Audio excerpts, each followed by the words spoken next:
Shalom, amados. A palavra do Senhor está aberta aqui nas minhas mãos no livro de 2 de Crônicas, capítulo 10, versículo de número 11, que diz: Meu pai vos impôs um jugo pesado, eu ainda o aumentarei. Meu pai os castigou com açoites, eu, porém, os castigarei com escorpiões. Amados, dentro desse contexto aqui, a palavra do Senhor nos fala que o Salomão tinha falecido e o filho dele, Roboão, foi colocado para reinar em seu lugar. E Roboão começou a reinar tendo o seguinte princípio: todo menino é um rei, eu também vou ser rei. Independente do que eu fizer, eu vou continuar reinando. Só que ele estava enganado. Salomão, ele viveu numa ostentação, e a riqueza e a glória dele trouxe um peso sobre a população. E quando ele morreu, a população se reuniu e foi a ele, e apresentando a seguinte queixa: o jugo está pesado, alivia para nós o jugo e nós te serviremos. E aí Roboão, como um novo rei, não sabia o que responder. Ele foi aos conselheiros que tinham aconselhado seu pai. E os conselheiros do pai disseram, eles eram idosos, né, pessoas adultas, e disseram o seguinte: alivia o jugo do povo e eles vão continuar servindo. Só que aí ele, em vez de atender esse conselho, que era sábio, foi ouvir conselhos de jovens que tinham crescido com ele, turma de adolescente, esse povo aí da ostentação, playboyzinho, foi ouvir essa turminha. A turminha falou: fala com eles que tá ruim, eu vou piorar a situação, tá pesado, eu vou exercer minha autoridade, tornando ainda mais duro, mais pesado o jugo. E ele, em vez de atender o conselho dos idosos, ele atendeu o conselho dos jovens. Queridos, é uma coisa muito séria. O que a gente precisa aprender esse reinado de Roboão, ele traz muitas e riquíssimas lições. Nós vamos passar por ela algumas vezes para vocês entenderem. É riquíssima a história dele.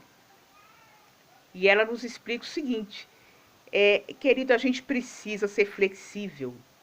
A gente precisa dividir a razão. A gente não pode sustentar uma situação de dono da verdade. Porque aquilo que a gente pensa que está bom, pode não estar. Às vezes a gente está empurrando uma situação com a barriga ruim há muito tempo e pessoas infelizes, insatisfeitas debaixo da nossa casa, da nossa liderança, do nosso governo, e as pessoas estão lá, mas elas não estão bem. E tem gente que acha que vão deixar assim mesmo, vão levando, né? Sempre foi assim, não vou mudar não. Tá reclamando, tá chato. E eu sou mineira, aqui nós temos um ditado que fala o seguinte: quem cala consente. Mas, querido, não é uma realidade, não. Quem cala, a minha colega que é professora, passou uma outra interpretação. Pode não estar querendo discutir com gente chata. Então, às vezes, a gente vê que a discussão não vai levar à luz. Então, para evitar um atrito, a gente fica em silêncio, mas não é porque está tudo bem.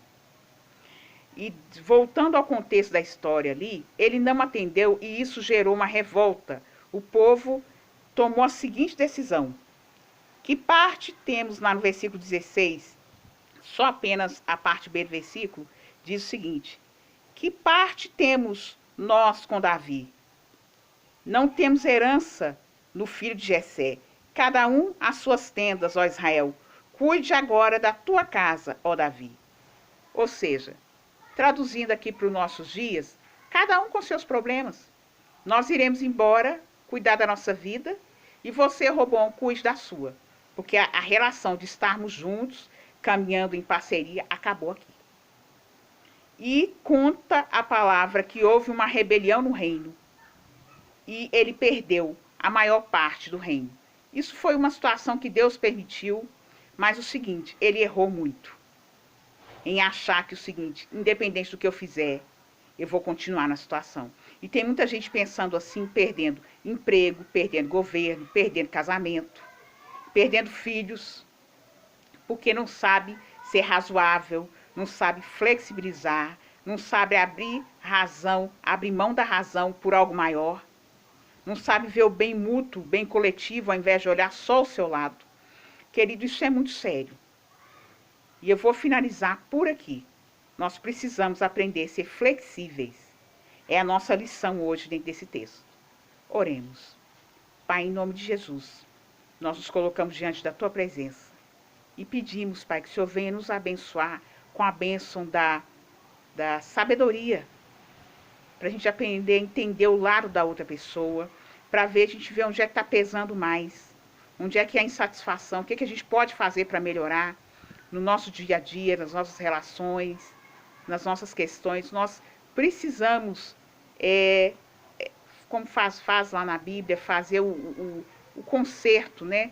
Sentar com a mão na coxa e analisar a situação para ver quem é que está certo, onde é que pode melhorar, para que nós não venhamos a perder algo que é sólido, algo que está na nossa mão. Às vezes é uma herança que nos foi dada há muito tempo, mas a gente insiste em puxar a situação para um lado só, tornando pesado o jugo para o outro lado e a outra pessoa não está aguentando.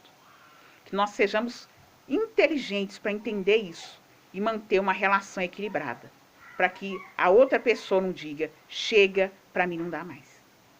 É a nossa oração, Pai, em nome de Jesus. Amém e amém.